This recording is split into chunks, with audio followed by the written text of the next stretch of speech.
मार्कंडेय जी का युधिष्ठिर के लिए धर्मोपदेश।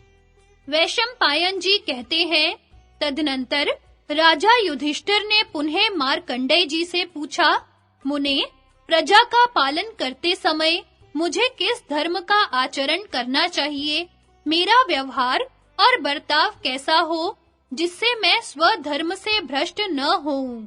मार्कंडेय जी बोले, राजन, तुम सब प्राणियों पर दया करो, सबका हित साधन करने में लगे रहो, किसी के गुणों में दोष न देखो, सदा सत्य भाषण करो, सबके प्रति विनीत और कोमल बने रहो, इंद्रियों को वश में रखो, प्रजा की रक्षा में सदा तत्पर रहो, धर्म का आचरण और अधर्म का त्याग करो, देवताओं और पितरों की पूजा करो। यदि असावधानी के कारण किसी के मन के विपरीत कोई व्यवहार हो जाए तो उसे अच्छी प्रकार दान से संतुष्ट करके वश में करो।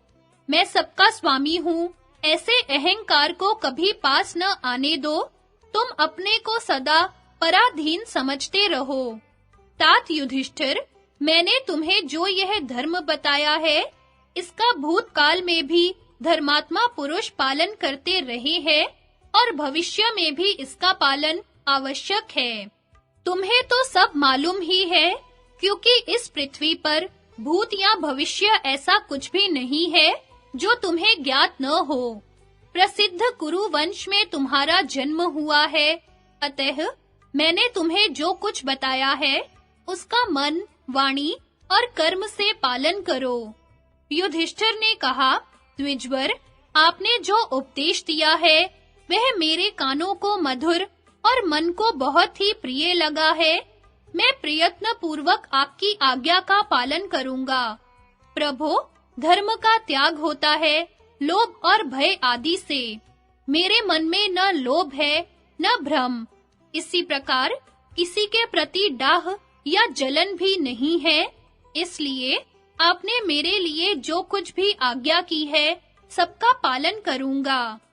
वैशंपायन जी कहते हैं, इस प्रकार भगवान श्री कृष्ण के सहित समस्त पांडव तथा वहां आए हुए सभी ऋषि, महर्षि गण बुद्धिमान मार्कंडेय जी के मुख से धर्मोपदेश और कथाएं सुनकर बहुत प्रसन्न हुए।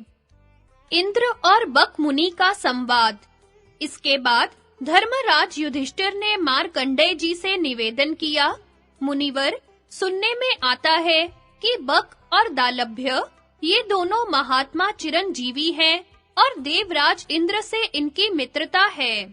अतः मैं बक और इंद्र के समागम का वृत्तांत सुनना चाहता हूँ। आप उसका यथावत वर्णन कीजिए। मार्कंडेय जी बोले, एक समय देवता और असुरों में बड़ा भारी संग्राम हुआ। उसमें इंद्र विजयी हुए और उन्हें तीनों लोकों का साम्राज्य प्राप्त हुआ। उस समय पर भली भांति वर्षा होने के कारण खेती की उपज अधिक होती थी, प्रजा को कोई रोग नहीं होता था और सब लोग अपने धर्म में स्थित रहते थे। सबके दिन बड़े चैन से बीत रहे थे।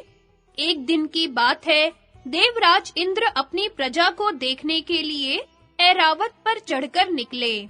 वे पूर्व दिशा में समुद्र के समीप एक सुंदर और सुखद स्थान पर, जहां हरे भरे वृक्षों की पंक्ति शोभा दे रही थी, आकाश से नीचे उतरे। वहां एक बहुत सुंदर आश्रम था, जहां बहुत से मृग और पक्षी दिखाई पड़ते थे। उस रमणीक आश्रम में इंद्र ने बक मुनि का दर्शन किया। बक भी देवराज इंद्र को देखकर मन में बहुत प्रसन्न हुए और उन्हें बैठने को आसन देकर पाद्य, अर्घ्य तथा फल मूल आदि के द्वारा उनका पूजन, आतिथ्य सत्कार किया। तत्पश्चात इंद्र ने बक मुनि से इस प्रकार प्रश्न किया, ब्राह्मण, आपकी उम्र 1,00,000 वर्ष की हो गई। अपने अनुभव से बताइए, अधिक काल तक जीवित रहने वालों को क्या-क्या दुख देखना पड़ता है? बक ने कहा, अप्रिय मनुष्यों के साथ रहना पड़ता है। प्रिय व्यक्तियों के मर जाने से उनके वियोग का दुख सहते हुए जीवन बिताना पड़ता है और कभी-कभी दुष्ट मनुष्यों का संग भी प्राप्त होता रहता है। चिरजीवी मनुष्यों के लिए इससे बढ़कर और क्या दुख होगा। अपनी आंखों के सामने स्त्री और पुत्रों की मृत्यु होती है, भाई बंधु और मित्रों का सदा के लिए वियोग हो जाता है। जीवन निर्वाह के लिए पराधीन होकर रहना पड़ता है, दूसरे लोग तिरस्कार करते हैं, इससे बढ़कर दुख और क्या हो सकता है। इंद्र ने पूछा, मुने, अब यह बताइए, चिरजीवी मनुष्यों को सुख किस बात में है? बक ने कहा, जो अपने परिश्रम से उपार्जन करके घर में केवल साग बनाकर खाता है, मगर दूसरे के अधीन नहीं है, उसे सुख है। दूसरे के सामने दीनता न दिखाकर अपने घर में फल और साग भोजन करना अच्छा है, परंतु दूसरे के घर तिरस्कार सहकर प्रतिदिन मीठा पकवान खाना भी अच्छा नहीं है। यही सत्पुरुषों का विचार है। जो दूसरे का अन्न खाना चाहता है, वह कुत्ते की भांति अपमान का टुकड़ा पाता है। उस दुरात्मा पुरुष के वैसे भोजन को धिक्कार है, जो श्रेष्ठ द्विज सदा अतिथियों, भूत प्राणियों तथा पितरों को अर्पण करके, अर्थात बलि वैश्व देव करके शेष अन्न स्वयं भोजन करता है, उससे बढ़कर सुख और क्या हो सकता है। इस यज्ञ शेष अन्न से बढ़कर पवित्र और मधुर दूसरा कोई भोजन नहीं है। जो सदा अतिथियों को जिमाकर स्वयं पीछे भोजन करता है, उसके अन्न के जितने ग्रास अतिथि ब्राह्मण भोजन करता है, उतने ही 1000 गौओं के दान का पुण्य उस दाता को होता है, तथा उसके द्वारा युवावस्था में जो पाप हुए होते हैं, वे सब नष्ट हो जाते हैं। इस प्रकार देवराज इंद्र और बक मुनि में बहुत देर तक बातचीत तथा उत्तम कथा वार्ता होती रही। इसके पश्चात मुनि से पूछकर इंद्र अपने भवन स्वर्ग लोक को चले गए। क्षत्रिय राजाओं का महत्व, सुहोत्र, शिबी और ययाति की प्रशंसा। वैशंपायन जी कहते हैं, तदनंतर पांडवों ने मार्कंडेय जी से कहा, मुनिवर, आपने ब्राह्मणों की महिमा तो सुनाई, अब हम क्षत्रियों के महत्व के विषय में आपसे सुनना चाहते हैं। मार्कंडेय जी ने कहा, अच्छा सुनो, अब मैं क्षत्रियों का महत्व सुनाता हूँ। कुरुवंशी क्षत्रियों में एक सुहोत्र नामक राजा हुए थे। एक दिन वे महर्षियों का सत्संग करने गए। जब वहां से लौटे तो रास्ते में अपने सामने की ओर से उन्होंने उशीनर पुत्र राजा शिबी को रथ पर आते देखा। निकट आने पर उन दोनों ने अवस्था के अनुसार एक दूसरे का सम्मान किया, परंतु गुण में अपने को बराबर समझकर एक ने दूसरे के लिए राह नहीं दी। इतने में ही वहां नारद जी आ पहुंचे। उन्होंने पूछा, यह क्या बात है? तुम दोनों एक दूसरे का मार्ग रोककर क्यों खड़े हो? वे बोले, मार्ग अपने से बड़े को दिया जाता है, हम दोनों तो समान हैं, अतः कौन किसको मार्ग दे?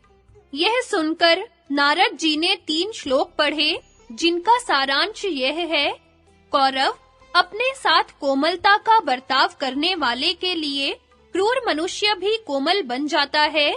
क्रूरता तो वह क्रूरों के प्रति ही दिखाता है, परंतु साधु पुरुष दुष्टों के साथ भी साधुता का ही बर्ताव करता है। फिर वह सज्जनों के साथ साधुता का बर्ताव कैसे नहीं करेगा? अपने ऊपर एक बार किए हुए उपकार का बदला मनुष्य भी 100 गुना करके चुका सकता है।